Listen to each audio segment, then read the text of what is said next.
Great, and it's now time for today's discussion, which is on divorce. Remember, we are asking when you think is divorce the last resort, and engage us on social media at KTN News KE, at Grace Courier KE. I already see your feedback, and I'll be sampling it in the course of this program.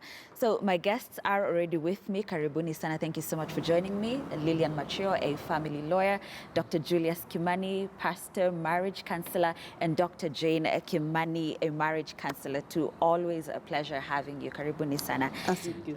So I'd like to start with a question we are asking our viewers. When is divorce the last resort? Because there are lots of comments coming in, and if I could actually start with one from at Samuel Ochieng, he says, when you can no longer keep up with each other's characters or actions, yani hamuwezi vumiliana. That's what he says. So when do you think divorce is the last resort? If I could start with you, Lillian.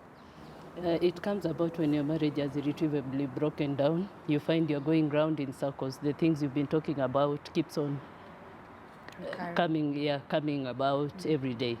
So it reaches a point where the marriage has irretrievably broken down. It cannot be salvaged. That is when it comes to a turning point. Yeah. Dr. Julius? Next question. I think one of the things to, as she has said, is to look at where you are as a couple. But the question that you need to ask yourself, both of you, is have you done everything? Have you done everything that needs to be done to salvage that marriage? Many people will call it quits simply because they don't connect anymore. Others will simply just say it is not working. But I think after you've tried everything, you know, sometimes I look at the situation like for us men, when we have a car, we'll try and fix it. We'll take it to every garage until you get the last advice where you're told this car cannot be repaired. That's when you lift up your hands and you say, now I sell it as scrap. So that I think you also need to look for every advice that you can be able to get from the right people. Yes. Dr. Jane?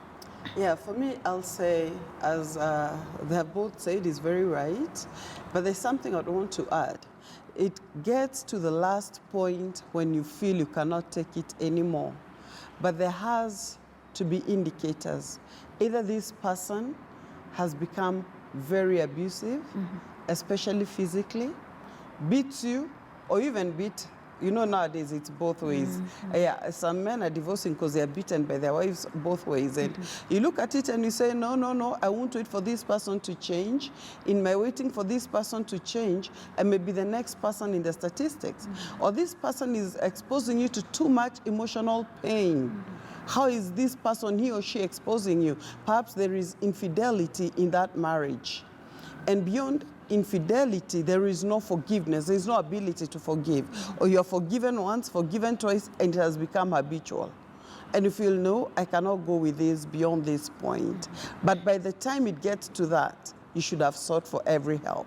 Okay. You mentioned infidelity, and I'll be coming back to that. Lillian, are there any legal grounds? That was your opinion, right? But now, in your profession as a family lawyer, what are some of the cases that you encounter? And also, are there any legal grounds for divorce? Yes. Under the Marriage Act 2014 that came into force, the major reasons for divorce are actually cruelty. Cruelty can come in various forms. It can be physical, verbal, psychological, to that point. Then there's also adultery. That is, cruelty and adultery contribute to major causes of breakdown of marriages. And also there's desertion, and there's irretrievable breakdown of marriage where it cannot, there's no turning back. Things have become worse, you've got to let go. So those are the major reasons for grounds for divorce. Yes. Okay.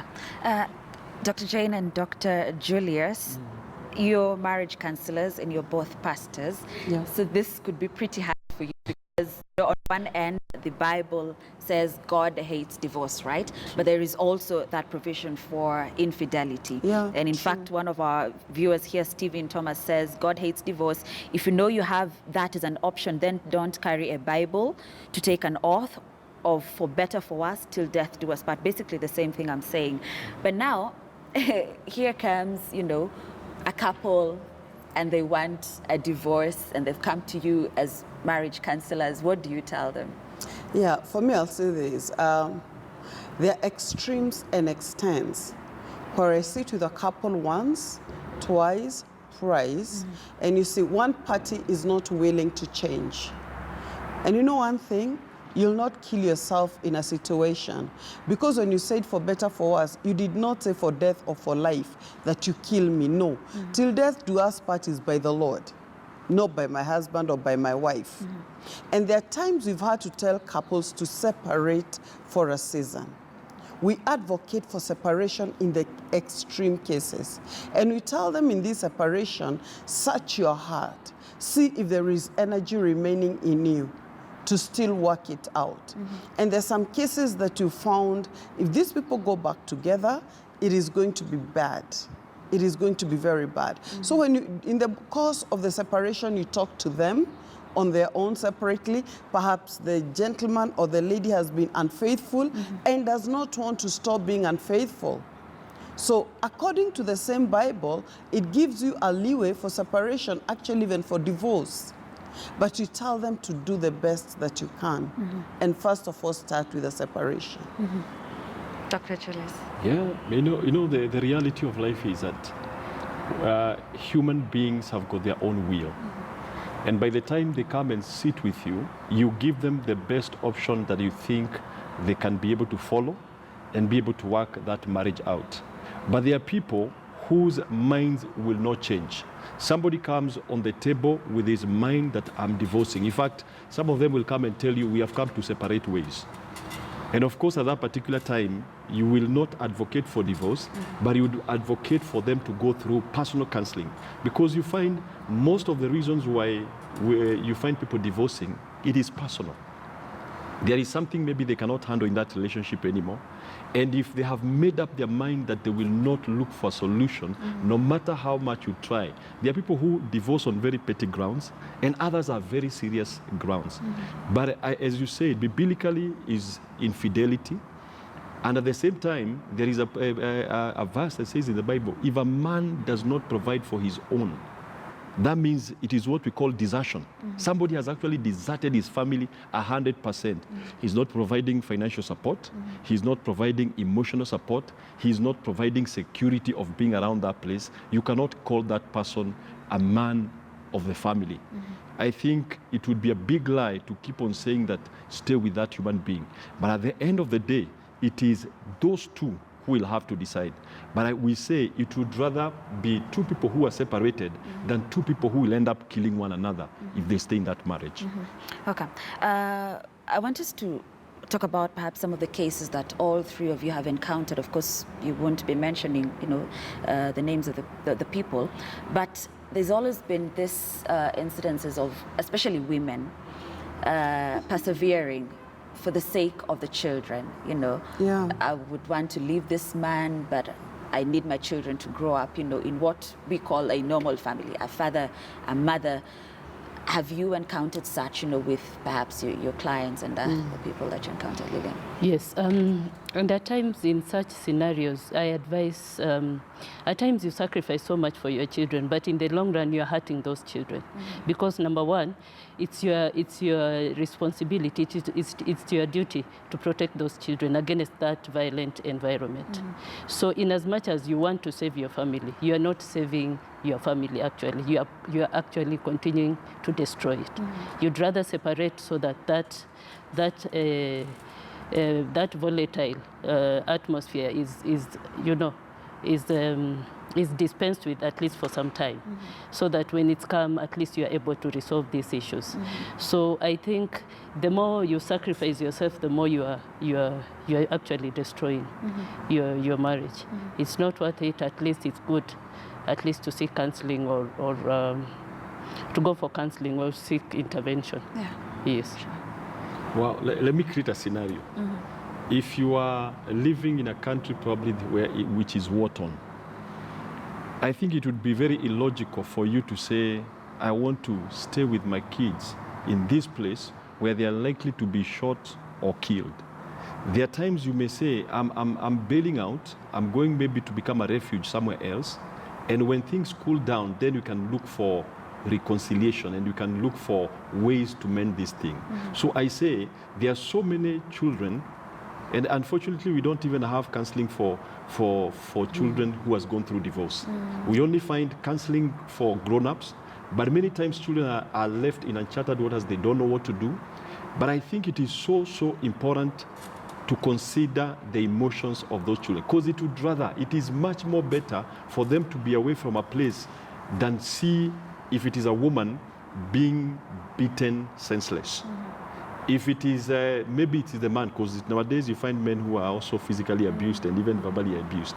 Instead of staying in such kind of an environment, I think there is a requirement for them to be separate. Of course, we strongly advise for marriage, but if you're going to stay in a marriage, and I pray that you stay, then you'd rather get all the knowledge to know how to run that thing. She's a lawyer because she has studied on how to become a lawyer.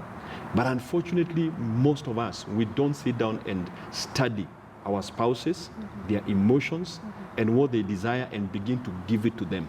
So I think it will be so important to look at the well-being of everyone. Is it okay for them to be there? Will it stabilize anything? Or would it be okay for them to be away for a while until emotions are healed? Because a whole man or a whole woman is better for the children. Sure. Dr. Jane, as you give us your opinion on that, I'd like you to also discuss or rather talk about what is mentioned, the children, because I remember the last time you were on this show, you spoke, really much about these children and the fact that they're in most cases forgotten. No one minds about their feelings, their emotions, so you could take it from there. Yeah, I'll say this, perhaps the thing that is causing people to divorce, if they gave it a bit of time, they would not divorce. Time also is a factor.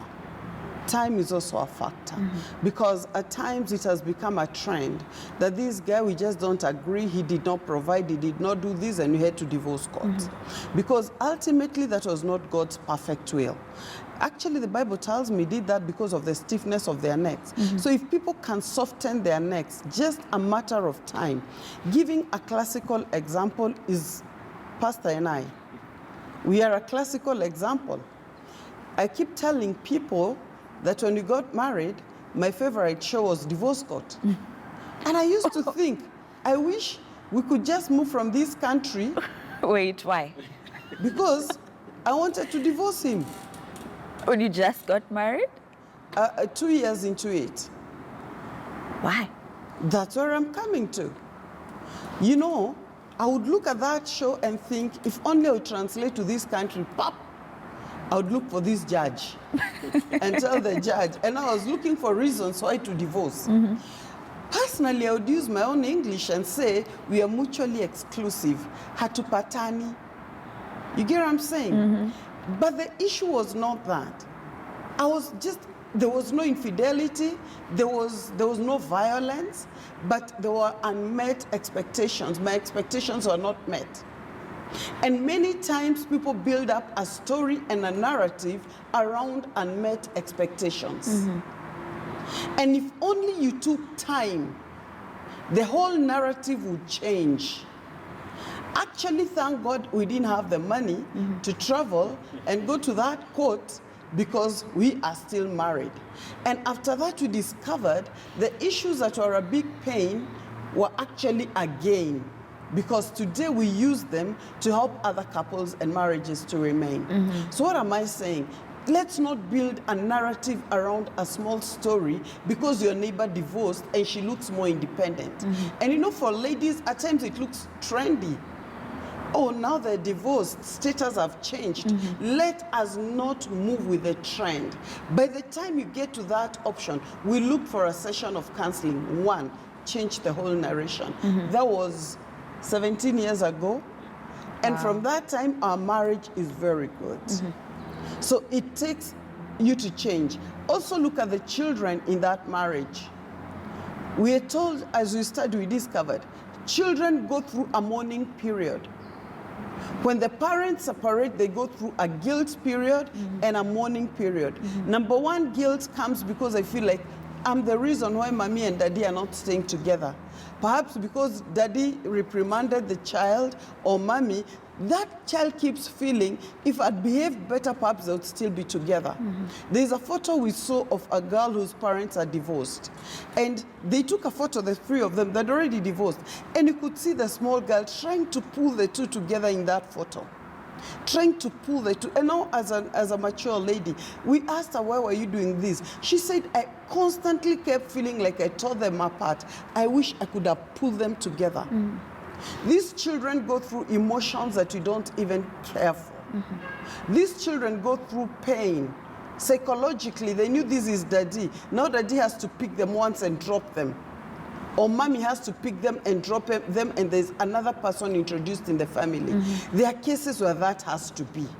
But if that then has to be, take them through counseling, let them sit down with you, let them get the answers to the questions they have.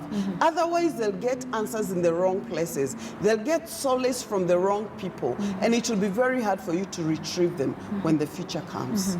You mentioned unmet expectations, Dr. Jane, and is that where I don't want to say we, but some women, you know, have this tendency of assuming the man should know everything, as in he should know I want this, he should know I'm feeling this. Like, for sure, yes. You know, you imagine you married a prophet who should be or a seer, who should just all-knowing. You know, all-knowing. You just wake up and he can see this is what you want. And what we do not forge in our relationships is openness and communication. And this man, as Dr. Julia said, you need to understand your spouse, understand their language of love. That is the main contradiction in all the marriages. That is actually the basic. Because for me, I thought he's not appreciating my submission. What is my submission? I wash clothes. I iron. You get what I'm saying? Yes. I would wash and I would iron. Traditionally, that's what I was taught. And I was taught when you get married, you wear big clothes because when mama and nyumbani, you get what I'm saying? And then, you know, I would wash, iron, and then he comes and irons again. And I think, oh, he's a joker. Madarao. You get what I'm saying? Small issues. Again, I didn't feel loved. I constantly felt this man from Oranga, the slopes, does not understand this lady from Kabete. But the question is, does your spouse know what you mean by, I want love from you? Because we all define love differently. All men define submission differently. Yes. And so that's why they need to sit with a counselor before marriage.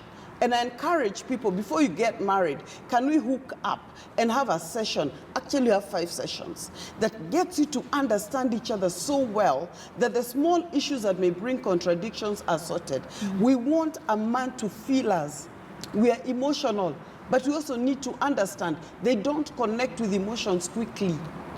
So we need to speak. That's why we have a mouth.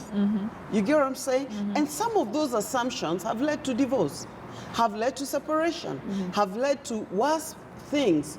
And that's why I say time heals. Time heals. Dr. Julius, you want to respond to that? I think she's put it very well.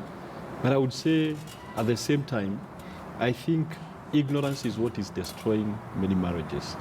Because nobody gets married from the beginning saying, I'm planning to divorce you. Everybody gets married knowing this is a person that I'm going to live with all the days of my life. But something changes in between. And most of it is this person, the differences. Actually, what attracted you to that woman or to that man was something different. She doesn't look like you, doesn't walk like you, doesn't dress like you. That's what attracted you, the difference. But when you get to marriage, you find human beings have got this nature of wanting to turn everything to look like human. If we buy a dog, we want to train it to become like a human being. If we buy a horse, we want to talk to it so that if one day it can be like a human, we are very happy. You can see human beings are making robots because human beings have got the nature of wanting everything to conform to their standards. And now in marriage, unfortunately, we also get in with our differences, but suddenly you want that woman to start speaking like a man. You want that woman to start reasoning like a man. You want that woman to start dressing almost like a man. I've seen women who have shaved their hair. Simply the man is saying, Apana, you are too attractive. Now you are becoming a threat. And that is what attracted you. Now the woman also wants the man to be emotional. He wants to see a man crying. That's when he'll say, oh, this man loves me. He wants to see a man kneeling down Isn't it a almost good every day. Yeah, like kneeling down. like there's this To give a narrative ring. where every woman wants a man to kneel down. Why not? You see? They want to Why see a man opening a door for a lady. Yes. But the cars never came. In Africa, we didn't have the cars. So if you're opening a... Unmet if you see- expectations. Thank you. if you saw me, there's a car we used to have, and I would only open it. You know, women would be thinking, this guy is the most loving, but the door was not opening. His I door was guess not so. opening. I That's the only guess reason so. why That's you the would only open reason. from my I side. guess so. So you see, we have those expectations, and we want to transform every human being that we bring into our abode to be like you. And unfortunately, that's not the reality. Do you know, we've discovered that marriage, you look for a person who is likely to heal your emotional wounds that you went through. If you see a man, you are hoping that that man will take you through a journey that will bring you to a place of emotional healing. There is nobody who has grown on this planet Earth who has not gone through issues. And so we all look at the spouses that we are hoping to get married to, that these people will take us to a place of completion. But unfortunately, when those things don't happen, then you begin to say we are too different. If I believe the reason why they have cases, people will go to them, they'll say we are totally different. And those differences are what brought them together. Sure. Lillian, you'll be telling us more, especially on the legal aspect of it and what the Constitution says, Article 45, and the Matrimonial, even Property Act, because upon divorce, now property is the main issue. But I also want, to hear your thoughts regarding the conversation, what they're rather saying now, especially on unmet expectations. And you're a woman, Lillian. Weigh in on that. This is a warning to the people out there, those who are not yet married yet. When they want to enter into a marriage, it comes with rights, it comes with obligations. It comes with rights and it also comes with obligations. So before you enter into that, you've got to think. The law has become even strict on that. Before you enter into a marriage, and before even you get that divorce, you've got to be committed almost for 3 years before you can seek for that divorce. So it's just the public is being told, you've got to know the consequences of entering into a marriage. It's not just a joke that you enter and you want to live at your own wish. There are rights and there are obligations that you must fulfill. That's all I can say about a marriage. Okay. Yes. Okay. There's something I want to ask. I don't know how it's gonna go. Like, how far can I, as the woman, especially like in a marriage, compromise? Because you mentioned you want a man to kneel. Of course, probably not all women want that, but most of us, I would say, probably would want that. So what if this man that I'm getting married to is not that type, and that's what I want? Yeah, that you're talking to me. I always expected that when I'm getting an engagement, we've read a lot. We've read the Mills and Boons especially. I think they should be banned. The Mills and Boons, no, they're lovely. And you see, you're in love with an imaginary man. He's just in the mind. He's a man without a head. And because we've read that he would kneel down, go to the meadows. And for us, women, we keep images in our minds. And now we've got it even better. On our screens, we've got the Alejandros and everybody, the soap operas. Yes. And so what happens? A woman grows from a young girl with an impression of perfection. This is the man I want to meet. This is the man, this is how he'll treat me on my first date. And actually, I think we need to give them a reality check and tell them, you know what? That is in the movies, that's in Mills and Boons. And Hello. in the movies, it is very well rehearsed. Yeah, it is very well rehearsed. But however, we need to tell the man, up your game also. Up your he game, upped man. his game. He did. Okay, he never knelt at giving me a ring till today, but however, he has upped his game in so many areas. He's the kind of a man, we'll use our own classical example, who would never say, I love you. Oh my God. And when he tried, he's the kind of man who will say, I told you, if anything changes, you will know. Whoa. Can you imagine? And Okay, I that's grew not up in a background that there's a lot of lovey-dovey, and I've read enough years and booze. And I'm thinking, What did I happened? get myself into? I waited too long for this. You get what I'm saying? And these are the expectations. Now, if I was to have shared with a friend, they would have told me you missed it. All right? So later he improved his game and he'd send text. You know, long ago we had these two phones that had something you'd store and then keep sending. I knew it was stored in the phone. Ooh. I was trying. If it was in this day and age, you just forward on WhatsApp, you know? Yeah. So you would keep sending, you know, those kabambes of the days. He kept forwarding, I love you, and I would think, I know it is forwarded. I know it is in the phone, but it's okay. There were three messages. One in the morning, I love you. Then the lunchtime, I love you more. Wow. I love you so much. But you see, And I was not changing. Though from the phone, and see, At they're least not, even the change. comma is not changing. You'd know, It's the this same one is text. structured. However, it was an improvement and he has grown. What am I saying? In marriage, you all need to grow. And I want to talk to the ladies. A man wants a woman who will get a home and make proper chapatis. Unaelewa, that's their expectation. Zile chapati unainua hivi, they tear in pages.